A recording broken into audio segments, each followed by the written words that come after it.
Praise the Lord, Mungu asifiwe, Yesu ashimwe, ndamushije cyane ibya Yesu Kristo umwami wacu, nizeye ko muri amahoro, nizeye ko mukomeye, nizeye ko mumeze neza, nizeye ko mukomeje gushima Imana mu bice bitandukanye by'isi, ko bafite amanywa meza, abafite ijoro ryiza, abafite igitondo mwabitse mute, mwaramutse mute, mwabonye Imana ikingura.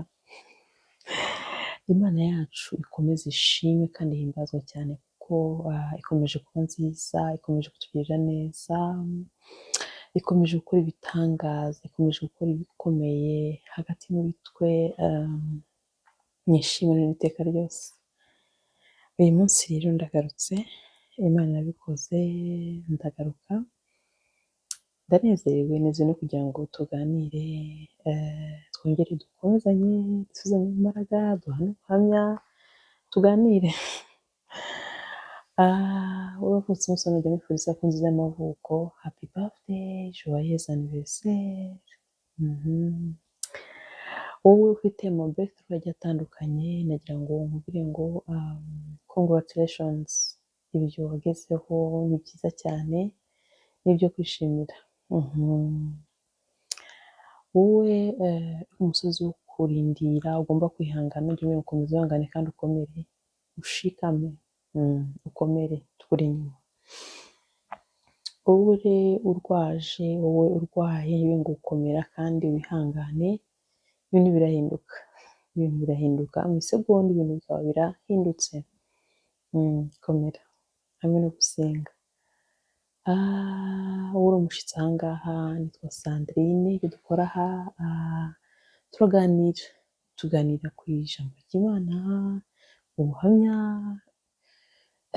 tuganira ku musaraba, tuganira kuri Kristo, ibintu mbese ibintu nk'ibyo ngibyo navuga ngo by'iyobokamana, iyobokamana rishingiye kuri Kristo, rishingiye ku musaraba, gukomezanya, guhana ubuhamya, ibintu nk'ibyo ngibyo. Karibu. Yego, tugiye gusenga hanyuma tuganire bitarambiranye, bitari birebire ariko tuganireho gato. Uwiteka Mana mwiza Yesu Kristo, ndagushimye, gushimira urukundo rwawe, gushimira imbabazi zawe, gushimira ubuntu bwawe, urakoze ko wongeye kutwemerera ko tubonanira aha ngaha namwe turi bazima, nta gikuba cyacitse, shimwa kandi himbazwa. Ndakwereka uraha ndetse n'uzahaba igihe kizaza, reka Mwuka wera agane imitima yacu, mu izina rya Yesu Kristo, amen. Reka dusome ijambo ry'Imana rito.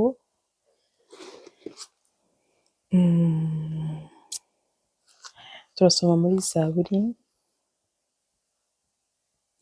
48 ibice 11, ariko aha ngaha ni ku murongo wa 10 mu Cyongereza, ntambwira ngo Psalm 48 verse 10, like your name, O God, your praise reaches to the ends of the earth. Your righteous hand is filled with righteousness. Imana ishimwe cyane. Dusomye verse nziza.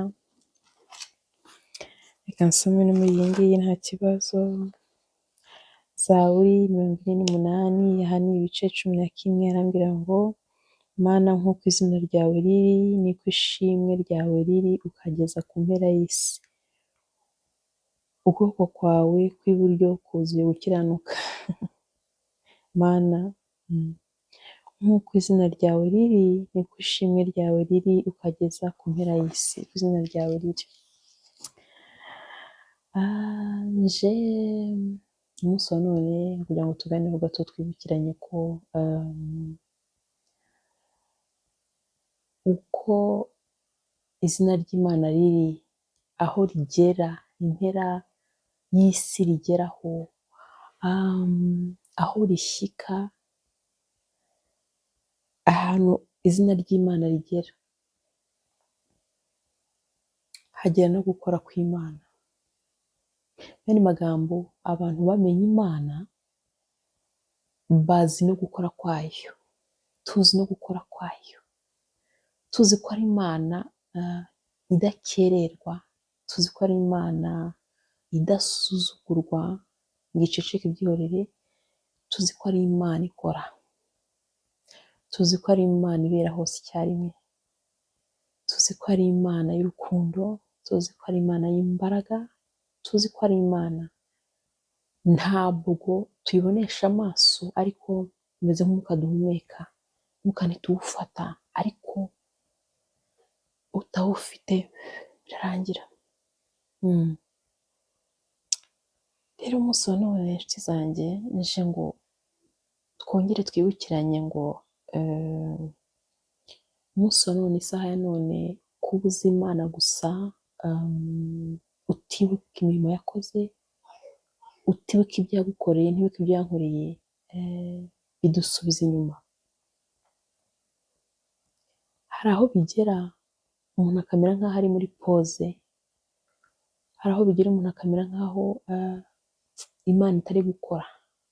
Birasaba ngo wibuke ngo kuba waramenye izina ry'Imana ubwabyo, kubuza Imana, kuba warayibwiwe, kuba narayibwiwe, kuba warayisomye ijambo ryayo, kuba yarakubonekeye yewe mu nzozi cyangwa live. Hari abantu bagana n'Imana gusa kwibona mu maso gutya vizavi ntabwo byoroshye, ariko hari abantu bagana n'Imana. Byakabaye, byakampaye, byakaguhaye gushira amanga no gukomera, byakaguhaye kumva nta kintu kikunyeganyeza, kuko uzi ko hari aho Imana yagukuye, hari Imana yagushize, hari icyo Imana yakoze, uravuga ngo iyi ni Imana. Hari ijambo Imana yavuze ngo iyi ni Imana iroze. Rimwe usabone kuko ibintu byanze, kuko ibintu bigenze nabi, ntabwo dukwiye kuba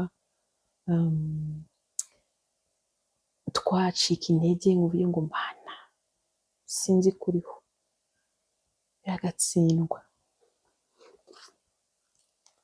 Reka dusome muri Abakorinto, Colossians, 2 Corinthians chapter 10 verse, the last one, verse 17, no, not 17 and 18, yeah, the 17 one. But let the one who boasts boast in the Lord, for it is not the one who commends himself who is approved, but the one whom the Lord commends. But let the one who boasts boast in the Lord. Ekwirata yirate mu Mana.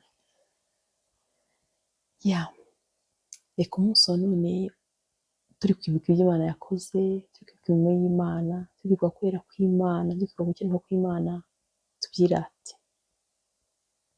Ubyirate, byirate, uvuge ngo Mana urakora, ndagufite, urahari, uracyakora, uracyavuga, uracyashoboye, uracyabashije. Reka wirata, irate ko wemeye Imana. Ariko nanone turamukanye dutya ngo reka kumenya Imana byonyine ntabwo bihagije, ahubwo kumenya Kristo. Biratangaje ko abantu bavuga ngo njye nzi Imana, nkunda Imana, Kristo simwemera. Waracikanwe. Kristo ni amahoro y'iki gihe, igihe kizaza. Kristo ni ibyiringiro byacu, Kristo ni ubuzima, Kristo ni ukubabarirwa, Kristo ni urukundo. Kristo kumuhabwa bigerekwaho no guhabwa Mwuka w'Imana, kandi igihe turimo dukeneye Umwuka w'Imana ngo adushoboze, atubashishe, aduhumurize, adushoboze, atugenda imbere, atugenda inyuma, abane natwe. Tugire inshuti twese, tugire abavandimwe, tugire imiryango, tugire abantu badukunda, tugire abantu batwitaho. Ariko Umwuka Wera ararengeje, kandi kugira ngo tubone Umwuka Wera nuko tubona muri Kristo. Kandi kubona Kristo mu kwiyambura icyaha gisa nacyo, mu kwemera umusaraba, ubundi tugatangira urugendo rujya mu ijoro, ariko rubera hano mu isi. Rubera hano mu isi, mu bihe bisa nkaho bitoroheye mu Kristo, ariko bigomba kubaho. Ni byiza kuko Umwuka Wera aba turi kumwe natwe, adushoboresha, atubashisha. Niyo mpamvu bavuga ngo kwirata, wirate ko wamenye Imana. wirate ko wababariwe ibyaha, nirate ko Mwuka Wera ari kumwe nanjye, ari kumwe nawe. Amen. Turi mu bihe bitoroshye, harimo impuha nyinshi, harimo ibitandukanye, harimo ibica intege. Ntabwo umuntu avuga ngo ni iki gihe bije n'igihe gishize imyaka itambutse, ntabwo byari byoroshye. Aho gusa nyine umuntu avuga ngo ab'iki gihe, ab'ubu, iby'ubu, nyine buri wese n'igihe arimo.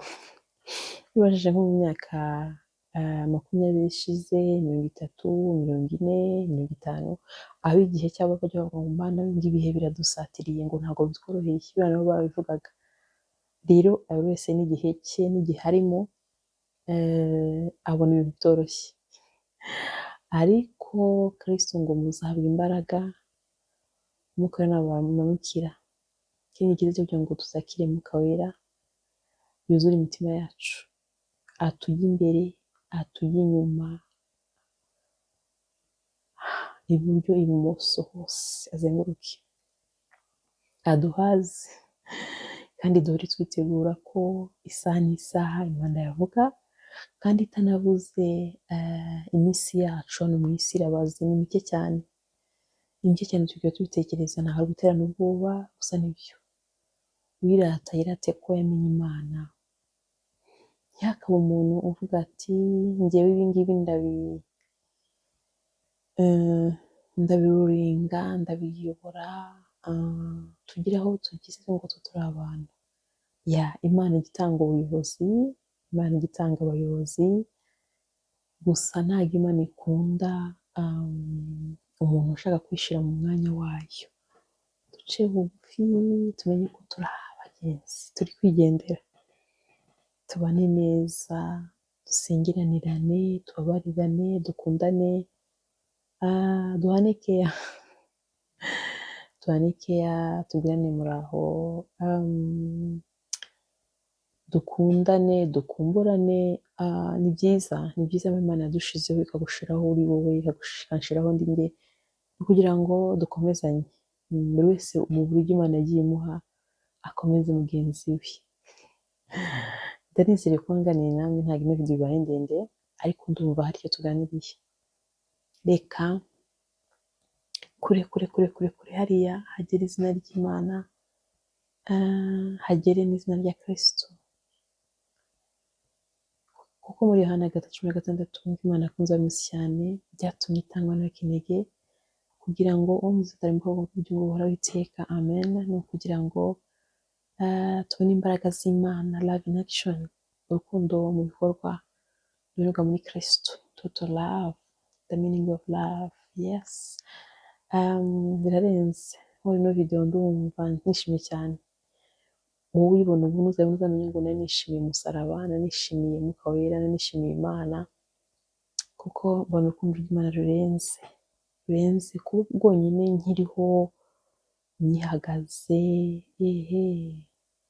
Imana yakoze imirimo, Imana icyakora imirimo, nawe iracyayikora kuba uri kureba ino video, kuko binagukundiye ndetse bizanagukundira. Imana yakoze ibikomeye kandi icyakora ibikomeye. Ndabakunda rero, kunganira namwe n'ibintu ntafata nk'ibintu byoroshye. I don't take it for granted, ahubwo ndashima Imana cyane. I'm grateful, I'm blessed, ndashima Imana cyane. Wowe tuganire utarakira Kristo, wamwakira umunsi wa none, ukava mu mubare w'abarimbuka ukajya mu mubare w'abajya mu ijuru. Ibi ntabwo ari ibiwani, nibyo Kristo ariho. Kristo yigize umuntu, yambara umubiri n'amaraso, kugira ngo njye nawe umunsi wa none tutazaba confused, ahubwo tuzamenye ko hari uwambaye umubiri akaza akadupfira kugira ngo tubabarirwe ibyaha. Ni Imana Kristo. Rero ntabwo uracikanwa, gusa n'uyu munsi yumviye message, don't hesitate, ntujye ushidikanya, ahubwo muri Kristo. Wowe wacitse intege, wongera uhaguruke. Natwe bijya byanga, tujya twumva amajwi mabi, tujya ducika intege, ariko hakabaho abakozi b'Imana, hakabaho abana b'Imana, hakabaho ijambo ry'Imana, hakabaho Imana ihagurukira kwa Mwuka Wera, kwa Kristo, tujya twahagarara. wowe ugihagaze ni byiza cyane, ni byiza cyane, nishimye kuko niyo ntego ya Kristo, ko duhagarara kugeza ku munsi wa nyuma. Mwuka Wera no gushoboje rero, sengera abandi, sengera utizeye ko uzasengerwa cyangwa uwo wasengeye bizamugeraho azabimenya, ariko usenge nanjye nsenge kugira ngo itorero rihagarare, umurimo w'Imana ukomeze. Kristo arihagije, Imana irihagije, Mwuka Wera arihagije, ariko igihe cyacu ngo twemerere Mwuka w'Imana akorere muri twe, Imana ikorere muri twe, Kristo akorere muri twe.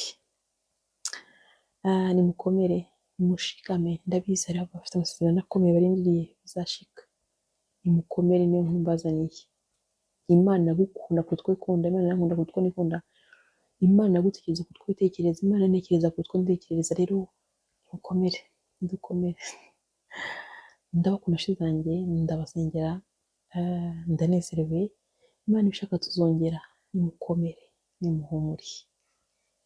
Bye bye.